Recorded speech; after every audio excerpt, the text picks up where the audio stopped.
Hi, I'm Kelly. And I'm Carrie. And we're identical twins. We are so excited to talk to you about all things related to church music here on Hymn Talk, Twin Talk.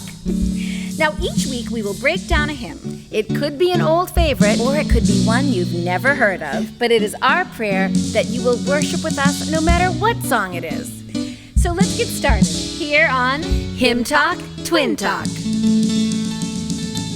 Hi, everyone. Hi, everyone. I'm Kelly. I'm Carrie. And we're identical twins. All right, this is Hymn Talk, Twin Talk. You found us, whether it's on iTunes, Google Podcasts. or Spotify. Even Amazon Music. Right. We're everywhere. We're everywhere now. I mean, how different we are from when we first started, right? I know.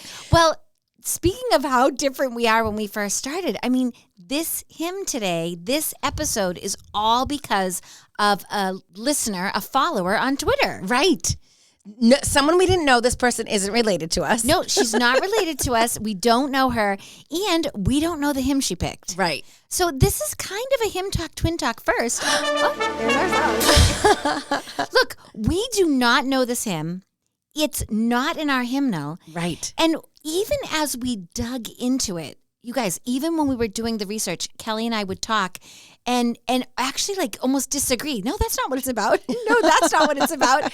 I mean, this is brand new for us. Yes. Now, if you're listening and you know this hymn, please tell us my because goodness. we're so curious who knows this and who doesn't. We definitely do not know it, but I'm sure some of our listeners do. I mean, the listener who requested it knows it. She knows it. So we found that it was published in only 45 hymnals. Right. We do see hymns that aren't published in a ton of hymnals. Right. But I guess what's really different for me and you, Cal, is that it's not in our hymnal. Right. Not that I've memorized every hymnal I've ever looked at, but Right. I mean, I don't think I've ever seen it. Right. It's very different. It's very different. Now, we have given you clues. Right. Obviously, one of our listeners has requested it. So she's sitting here going, I know which one it is. I know it.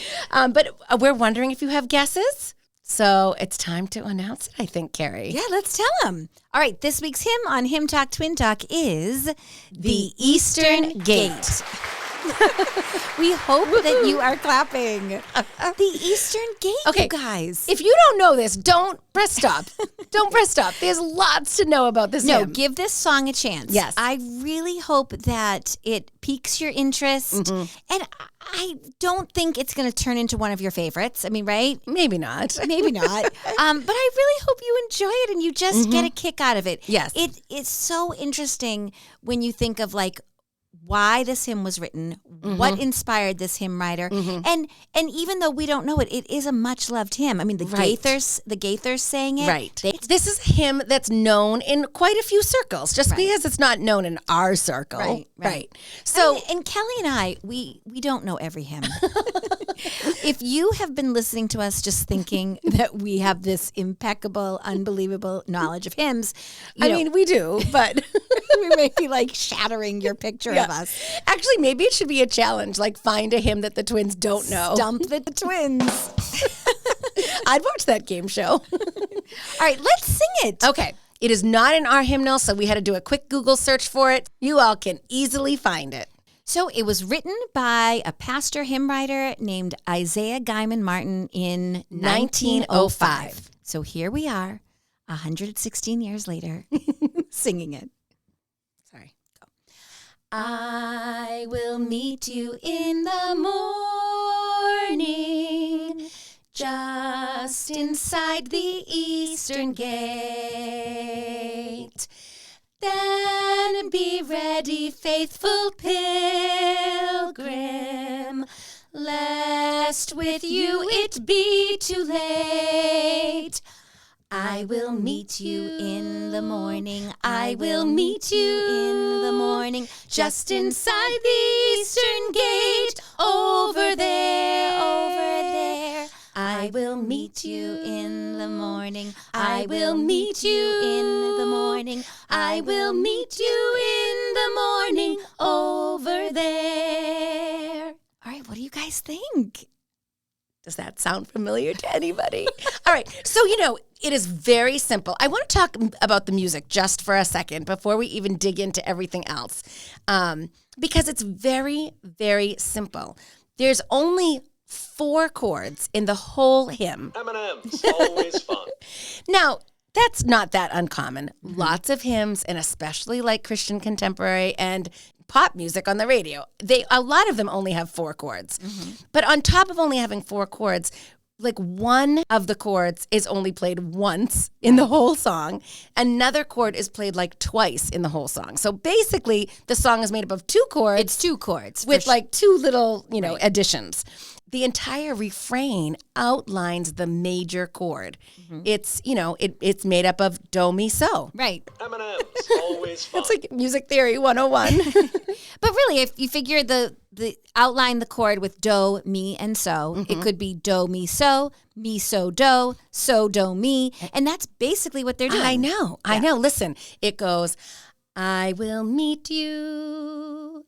I will meet you just inside. All the same chord, Carrie. Right. 3 times.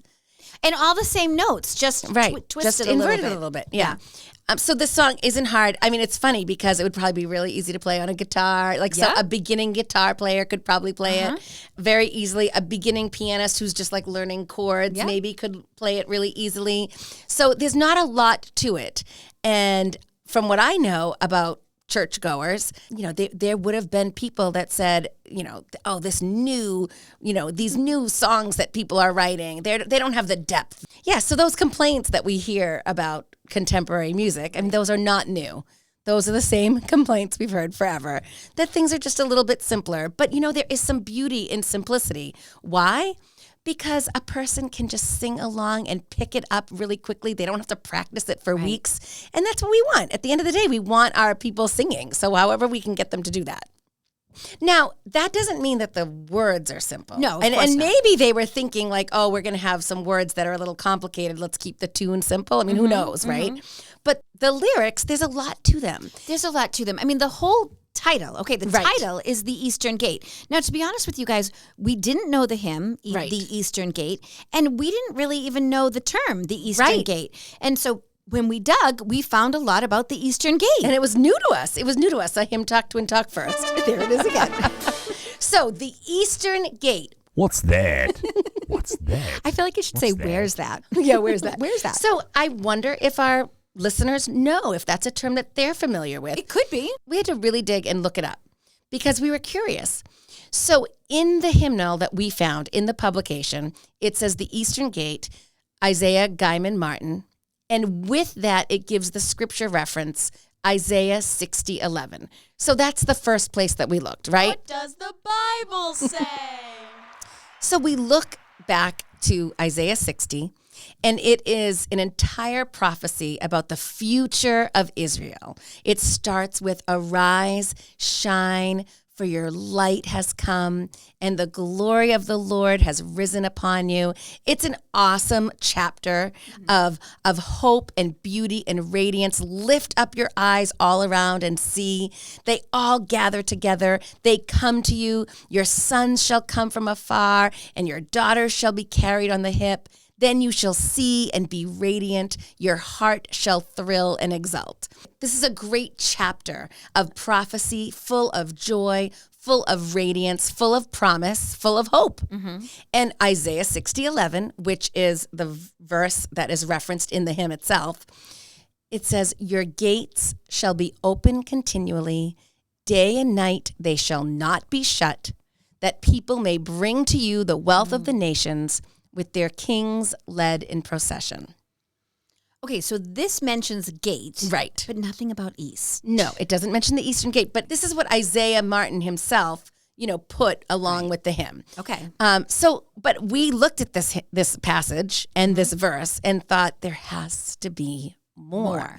There's not enough there. So that wasn't enough information. We had to dig a little bit deeper. First, we looked in Nehemiah. So the nation had settled in Canaan, Jerusalem was identified as its capital, and the temple, which is Israel's permanent, worship place, was constructed so that the entrance was oriented to the east. In the ancient city, the temple faced what was known as the East Gate. And we read in Nehemiah 3:29, What does the Bible say? talking about one of the gates above the horse gate, the priests repaired, each one opposite his own house. After them, and then it starts naming the people, so forgive my pronunciation, Zadok, the son of Immer, repaired opposite his own house. After him, Shemaiah, the son of Shechaniah, the keeper of the east gate, repaired.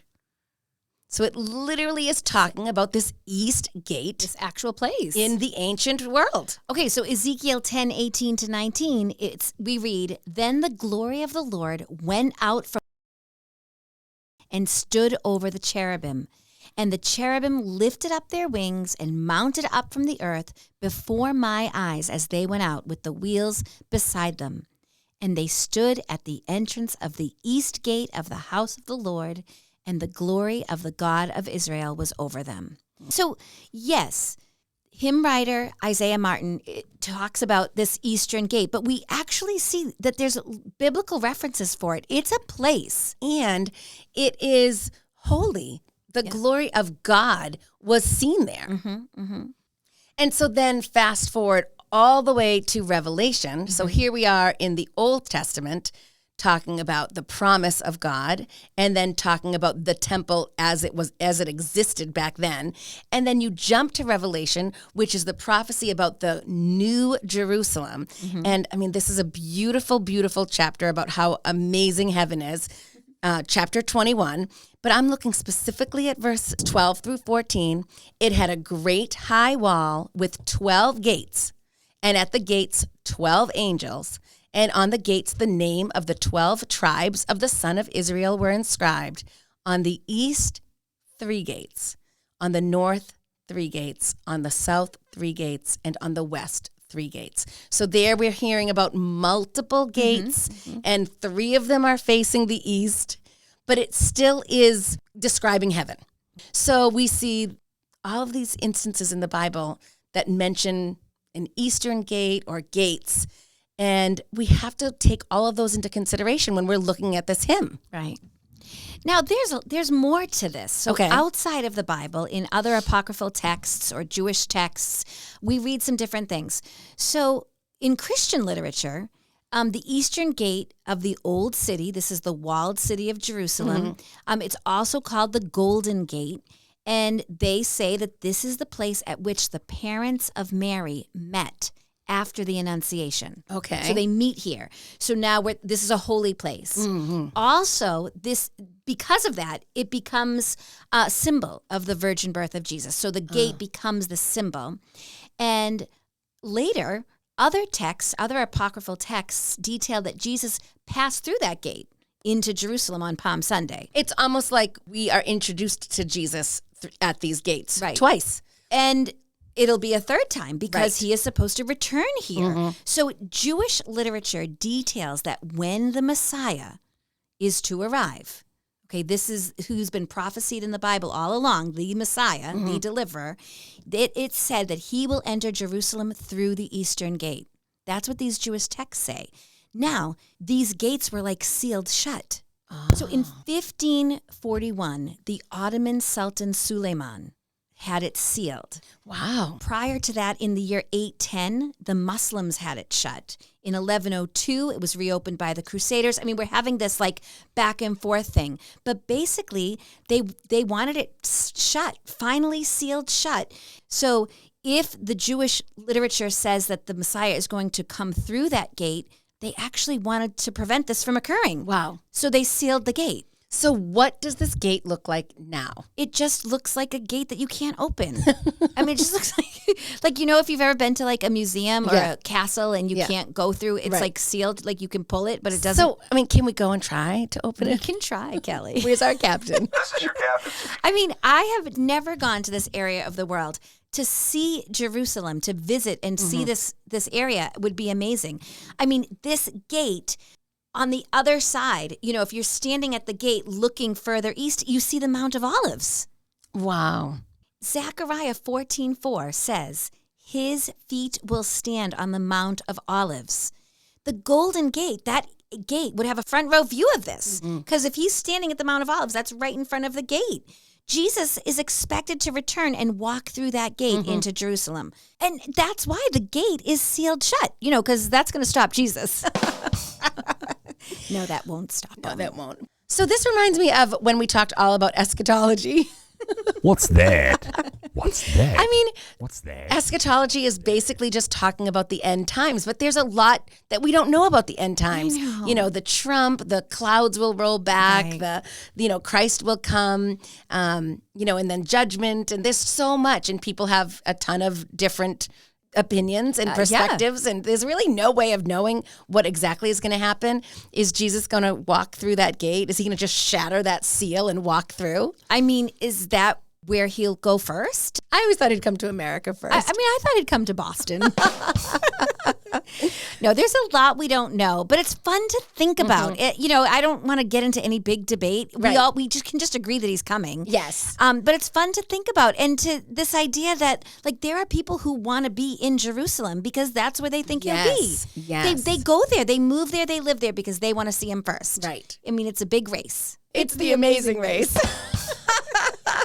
All right. So that's all that we have about the Eastern Gate. The question is, what was Isaiah Guyman Martin thinking when he wrote this? Okay, so that's our hymn writer. Yes. That's quite a mouthful. I know. Isaiah Guyman Martin. So let's talk about him, Carrie. Yeah, let's do it. Because he came up with this, he created the hymn, and it's not like there's a ton of hymns that have this wording. No, and he didn't write a ton of hymns. I saw, maybe 16, 17 hymns. Okay. We don't see a ton of hymns. Most of his hymns are published in 2 hymnals. Yikes. This one is the most, with being 45. Okay. So Isaiah Guyman Martin was born on April 18th, 1862 in Gentry County, Missouri. He died in 1957 in California. He wrote both the music and the text. He actually wrote other songs sort of to represent heaven. There's one called The Meeting in the Air.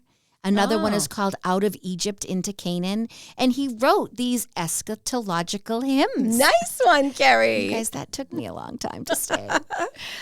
So we read that at the age of 12, he became Baptist, but then he had a couple of different conversions, I guess, in his life. Okay. So around the age of 30, he became a Methodist, and around the age of 40, he became a pastor for the Nazarene Church. Now, he went to school. What I think is really interesting is that, these schools don't exist anymore. Oh. So he studied at the Richmond School of Music, which Wow. I can't find that. So there's the University of Richmond, which has a school of music. There's a private sort of academy of music that wouldn't be for college. Right. I really don't know what that is. It doesn't exist anymore. He also went to Missouri Wesleyan College, which doesn't exist anymore. Okay. It's now Kansas Wesleyan. And he studied in Denver, Colorado at the Iliff School of Theology. Now, that school is still there. There are 13 United Methodist Theological Schools in the United States, and Iliff School of Theology is one of them. Oh. And in total, they have about 300 to 350 students there. So it's a small school. Very small. And it's adjacent to the University of Denver. Okay. So he got married to Mary Pearl Howe, and they had 3 children. They had 2 sons and a daughter. Now, I think this is just really a fun fact. That's all I can say. But he had a son, a junior, Isaiah Guyman Martin Jr. So Isaiah Guyman Martin Jr. was born in 1911, and he lived to 103 years old, Kelly. Wow. So he died in 2014. I mean, this man lived a long time. And he named his son Isaiah Guyman Martin III. And I found his marriage announcement in the New York Times. Wow. He was married in 1972 to Ellen Fishwick Martin. Good year. Good year. And he was an architect in Colorado. And he had a son named Isaiah Guyman Martin IV. Okay, so this Isaiah Guyman Martin IV is where things get really interesting. He is currently working in the entertainment industry. He's a director, a writer, a producer, and his biggest credit as an actor is he's listed as the AV operator in Iron Man 2. Wow. Yep, that is a fun fact. He was a production assistant in Spider-Man 3. He was a production secretary on Indiana Jones and the Kingdom of the Crystal Skull. And he created his own documentary. He's the director, writer, editor of this short documentary, The History of the American Memorial Chapel inside St. Paul's Cathedral in London. So, I kind of want to find that documentary. Wow. Yeah, so it's so interesting to me because you guys, you may not know this, but you're always looking up the kids, the grandkids. We'd love to find someone and talk to them. Right. And we can never find them because names get changed and daughters get married and we can never find anybody. Right. You'd think in this day and age that we would be able to. This guy, Isaiah Guyman Martin, gave his son the exact same name. And now we go 4 generations later, Right. Isaiah Guyman Martin the fourth, and we can totally find him. Okay, so here's a little fun fact, Carrie. Okay. We were just having this conversation. The son who is the junior or the second or the third goes up a level as soon as the one prior to them dies. So Isaiah Guyman Martin the fifth actually shouldn't even exist right now unless all generations were still living. I don't like that. I know, but it's true. I looked it up. But that's your name. Your No. name is Isaiah Guyman the fourth. No, you're supposed to move up. That makes things incredibly complicated because as you're looking, you're not really sure who they're talking about. No, you're not.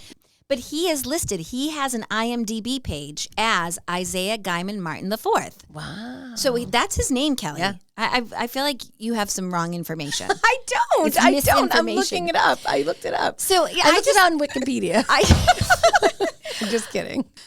just think that's so cool. So I want more information. Like, where's his Yeah. son? Is he having children? I don't know. And maybe they could be listening to him talk to and talk. Isaiah. All right. So that's our story about Isaiah Guyman Martin. I don't have a ton of information. Right. But Kelly, you learned the himspiration, right? I did. So you talked a little bit about Isaiah becoming a Nazarene around the age of 40. And it ends up being all about the founder of the Nazarene denomination. His name is Phineas Brzee. Bresee? Bresee? I'm not sure. He is the primary founder of the Church of the Nazarene, and he's the founding president of Point Loma Nazarene University. So we need to hear a little bit about this Bresee guy and how he is connected to Martin and how this Eastern Gate was created. Written for him. Yeah. So Phineas Brzee was born December 31st, 1838, in a farm near Franklin, New York. And he was raised in nearby Davenport. And he has a similar story. He converted to Christianity in the Methodist Episcopal Church in Davenport in 1856, where he delivered his first sermon ever. He was only 18 years old. Wow, he's young. Yep. He entered the Methodist Episcopal ministry. He married Maria Hebbard. He was a pastor in Iowa. Eventually, in 1883, he relocated his entire extended family. We're talking 6 children. Wow. His parents and a nephew. They all move to the West Coast and attend Fort Street Methodist Church in LA. And then they move to Pasadena. Okay, and that's where our guy ended up. I know. In Pasadena. Yep. Now, in 1894, he withdrew from the Methodist Church to serve as pastor to this mission in LA called the Peniel Mission. And it was an independent ministry to the homeless in LA. So it wasn't connected with the church. And eventually there was a rift between him and the other founders of the mission because the founders wanted just to be like a mission to the homeless. But Brzee really felt a calling that he wanted a church. He wanted a church body to be doing this mission. So he joined with a leading doctor in California. He was the former president of the University of Southern California. Wow. I know. And he joined with some men and women, and he formed a brand new church called Church of the Nazarene. And the thing that was so important to them was that they wanted to identify with the toiling masses of the common people, just the way Jesus did when he was on earth. the Nazarene Church joined with another Wesleyan holiness denomination, and together they became the new Pentecostal Church of the Nazarene. They elected 2 general superintendents. They were called bishop, and Bresee was the first general superintendent. And our hymn writer, Isaiah, he's appointed the district superintendent of, and I'm quoting here, all the territory east of the Rocky Mountains. Right. So these 2 men are really like heading up the church. The 2 district superintendents, Of course they work together. Of course they know each other. So we don't know a lot about the Nazarene Church, and maybe because this hymn was so connected to the Nazarene denomination that they didn't put it in our Methodist hymnal or Baptist hymnals, the hymnals that we're used to. Yeah. So we just looked up a little bit about the Nazarene Church and what their beliefs are. So basically, the Nazarene Church sets their denomination apart from other Christian churches because of 2 things. One, they believe that a person can experience entire sanctification or personal holiness in this life. And they also believe that a saved person can lose their salvation through sin. So those are the 2 major tenets of how they differ. In our church, we would say that sanctification isn't possible until we're in heaven. Right. Somewhere in their teaching, it is possible in this life.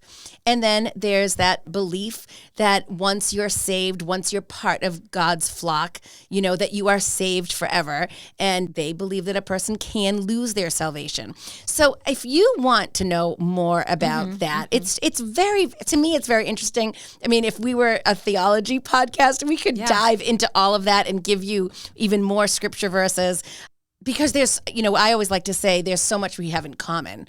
There's so much we have in common. We don't have to focus on the things that we don't have in common because we have this firm belief in our Savior, Jesus Christ, that we have in common. And there's nothing about this hymn that would cause you to say, I don't know, there's something off about it. Right, I don't think we can sing it. Yeah. So Brzee and Martin are working together, forming this church. The church still exists today. So cool, Carrie. Fast forward to the 1980s, the members of the LA First Church of the Nazarene, they were so inspired by what they knew and read about Brzee, they founded the P.F. Brzee Foundation. Oh. They were building a community center that would support families who are struggling to break the cycle of poverty. And this center still exists today. It's the Brzee Youth Center, and it's his name. And I just think that he would love to know that his mission from way back when is still being fulfilled in LA today. If you want to read about it, it's brzee.org. We'll put the link up on our social media. This is a real organization that's around today, and it's continuing the work of Brzee. Now, we found a lot of information about Brzee, but one of the things that I read quite a few times is that he was just a gifted person. He was gifted as a writer. He was gifted as a speaker. It said that he had a marvelous genius of expression, and he coined many phrases which came into general use. Well, first of all, he brought up the phrase, the Eastern Gate, but he said stuff like the quick tomorrows. He came up with the phrase Holy Ghost intensity. He just had this poetic way of talking, so it kind of makes sense that he would have said something about the Eastern Gate, and Isaiah Guyman Martin would be like, I can make a song about that. So the story is that one day when they were entering the church for worship, he was speaking to an elderly lady. She thanked him, and she said that she hoped that he would be at Heaven's Gate to greet her when she arrived. But he responded and said, I'll meet you just inside the Eastern Gate. And our hymn writer, Isaiah Martin, heard that and wrote the words and the music to this hymn and dedicated the song to him. And it wasn't just that one conversation. Of course not. I mean, it ended up becoming this sort of catchphrase that he used at the end of his services. Yeah. And you could just see that Martin would be like, I want to use that. I want to put that in my song for him. All right, so we sang verse 1. Yeah. But there's 3 other verses. Okay. And so I want to read the words to you because you'll really hear what Isaiah is writing about. He's writing about heaven. All right, so I'll play the piano. We'll just get that tune in our heads. I mean, for people who don't know it. Yep. And Kel, why don't you read the words? Okay, this is verse 2. If you hasten off to glory, linger near the eastern gate, for I'm coming in the morning, so you'll not have long to wait. Keep your lamps all trimmed and burning, for the bridegroom watch and wait. He'll be with us at the meeting, just inside the eastern gate. Oh, the joys of that glad meeting with the saints who for us wait. What a blessed, happy meeting just inside the eastern gate. Yeah, so there's 4 total verses. And if you look at them really quickly, you see that the first verse is about a person going to the eastern gate to be ready and we'll meet you. Mm-hmm. Verse 2 is, hey, if you get there, wait for me because I'm coming too. Verse 3 is not about meeting each other. Verse 3 is about meeting Jesus at the eastern gate. And then verse 4, what a joyful, happy meeting for all the saints. So even though this hymn isn't that well known, I think it would make an awesome hymn for a funeral. Yeah. A funeral of a believer that you know you will meet again. Right. I mean, you literally are talking about meeting them again. Mm-hmm. Isaiah Guyman Martin wrote a handful of hymns. Yeah. All of them really were about heaven, but none of them we really know. No. But there are hymns about heaven that we know.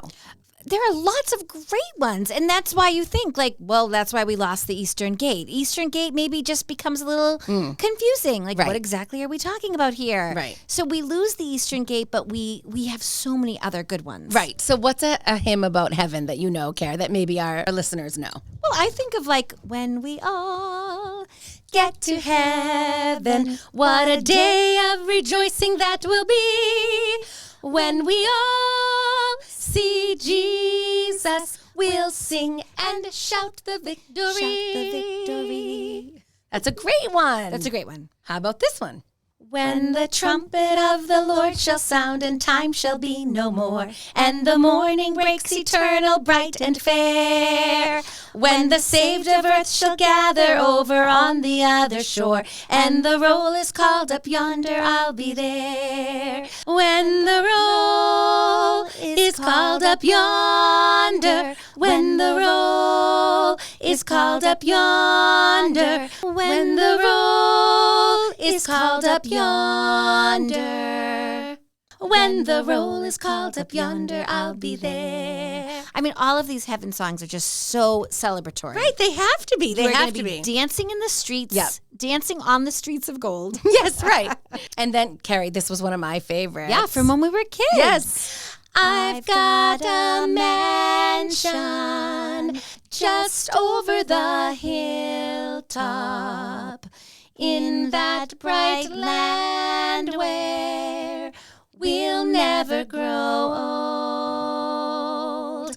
And someday yonder we will never more wander, but walk the streets that are purest gold. I can totally remember singing that when we were kids. But this one is one that's not in our hymnal anymore. It's not in our hymnal either. So like this one and the Eastern Gate, I mean, there could be people out there who know them both equally. Mm-hmm. It's just that we only know the mansion one. Right? How about this one? I wonder if people know this. Yes, we'll gather at the river, the beautiful river. Gather with the saints at the river that flows by the throne of God. So, I mean, you could sing this song and go, okay, what's the river? What's the river? Where's the river? The same question you would ask, where's the gate? Where's the gate? I mean, we will definitely do those. I know. We could have an episode just dedicated to like heaven hymns. I know, it's true. They're all so fun. They're fun and they're full of hope and joy and promise. And that's what we imagine heaven to be like. Right. All the creatures from all time, all history gathered together singing praise. Right. I can't wait. All right. So we just talked a lot about heaven. Yeah. We sang a lot about heaven. We sang more than we talked, Cal. So I thought we would have a little quiz, Carrie. A quiz? Yes. Okay, a pop quiz. Okay. It's one of your favorites. It's the Bible or what? I love that one. And it's all quotes about heaven. So you have Okay. to tell me if you think this is a quote about heaven. Excellent. From the Bible or from someone else. Okay. The wall was built of jasper, while the city was pure gold, clear as glass. That is someplace else. It's the Bible. What? Yep, it's Revelation 21:18. What was the thing about the glass? I don't remember ever hearing about glass. The city was pure gold, clear as glass. Oh, clear as glass. Yeah. All right. Okay. They desire a better country, that is, a heavenly one. Therefore, God is not ashamed to be called their God, for he has prepared for them a city. I'm going to say Bible. You're right. That's from Hebrews 11:16. Aw. Well, he does prepare for us a place. How about, all the way to heaven is heaven, because Jesus said, I am the way. Well, I mean, he did say he is the way. Yeah. So that makes me think it has to be the Bible, but it's not. It's not. But why? Why? Well, this is really cool because it is a quote that is attributed to Saint Catherine of Siena. Oh, well. But I mean, that's hard, Kelly, because she's kind of quoting the Bible. Oh, but you still got it right. Okay. Well, only because I thought you were tricking me. Okay. He will wipe away every tear from their eyes, and death shall be no more. That's the Bible. That's Revelation.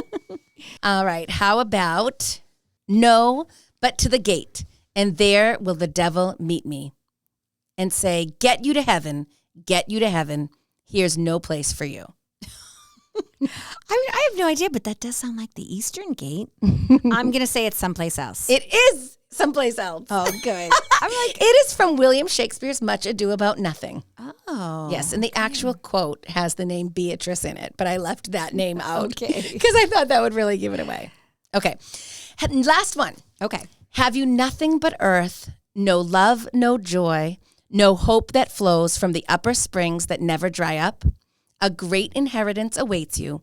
Come to your Father's house. Infinite love and home and heaven may be yours. I'd like to say Bible. Nope. Really? I'm really tricking you on this one. Well, you know who said it? Um. Phineas Brzee. That's one of his quotes about heaven. I totally thought you were going to say Phineas and Ferb. I mean, Phineas. It's a great name. I mean, I love that name. Okay, so now that we know that this is the founder of the Nazarene Church, Right. let's do that quote again. And really, it is the inspiration. All right, let's hear it again. Have you nothing but earth, no love, no joy, no hope that flows from the upper springs that never dry up? A great inheritance awaits you. Come to your Father's house. Infinite love and home and heaven may be yours. Awesome. That's our inheritance. I think that Bresee and Martin had a wonderful collaboration. They had a wonderful working relationship where they really did amazing things in the church in America. Amazing things. They started a whole denomination. And you know, you might not agree with every single point that they have, but it is a church that believes in the Lord, loves the Lord, and is devoted to missions and caring for the people who need care. I know, and that should convict all of us. It should. To do that more. All right, so it was kind of hard to find a performance of the Eastern Gate. I know. Yeah. I know. So we're gonna sing it for you. Kelly and I are just gonna sing some harmony and share Isaiah Guyman Martin's beautiful words and music. Here is the Eastern Gate. I will meet you in the morning, just inside the Eastern Gate. Then be ready, faithful pilgrim, lest with you it be too late.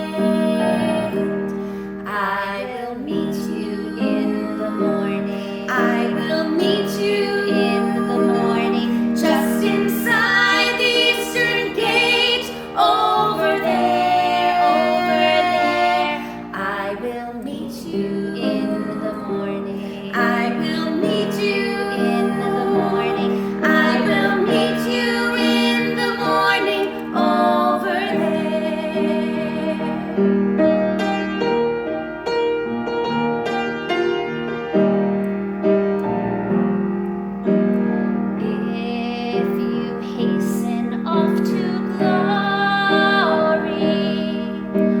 Linger near the eastern gate. For I'm coming in the morning, so you'll not have long to wait.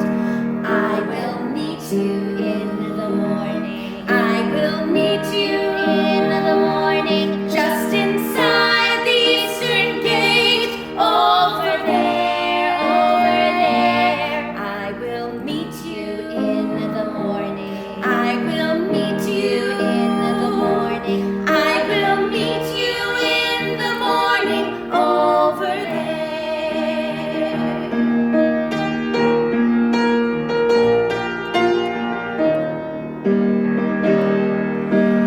Keep your lamps all trimmed and burning,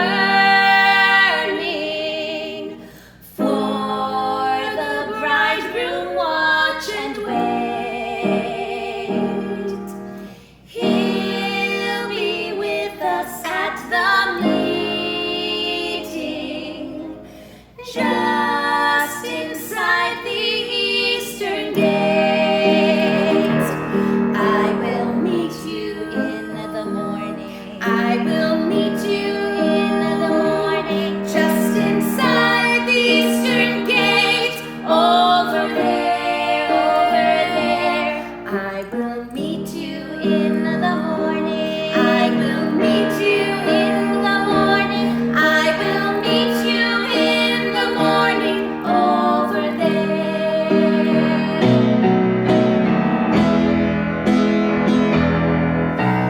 Oh, the joys of that glad meeting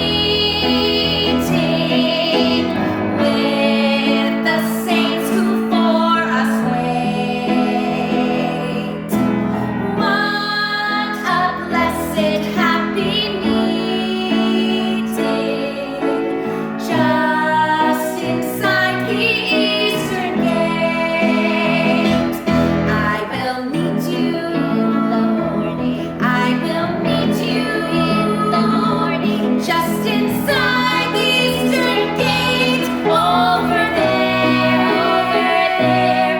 I will meet you in the morning. I will meet you in the morning. I will meet you in the morning, over there.